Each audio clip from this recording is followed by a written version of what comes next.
A woman is in hospital with multiple stab wounds and her newborn baby is dead after a horrific night in Montreal.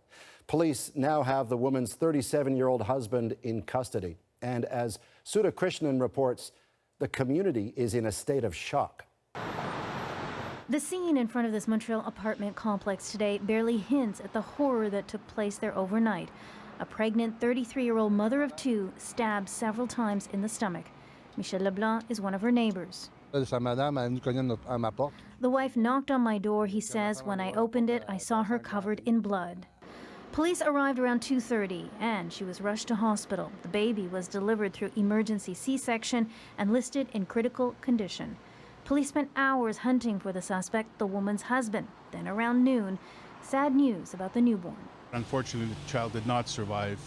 Around the same time, not too far from the crime scene, police arrested the husband. The couple's two children are reportedly staying with relatives. The children left the night before, this neighbor says, and didn't see what happened. The police had already been at her apartment last night, called there just hours before the stabbing. They say the woman said she feared for her safety, so officers say they told her to leave with the children. The kids were relocated elsewhere.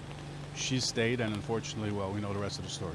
Police are also pointing out the challenges of responding to calls like these, where officers do what they can to advise a woman to leave a violent situation, but she chooses to stay. As a police officer, as a parent, this is very saddening. This police commander says officers can only forcibly remove a woman if she is hurt or is not of sound mind. I read the reports, I spoke to the officers. Excellent job there, but we couldn't force her to leave. The suspect will appear in court tomorrow. Sudha Krishnan, CBC News, Montreal.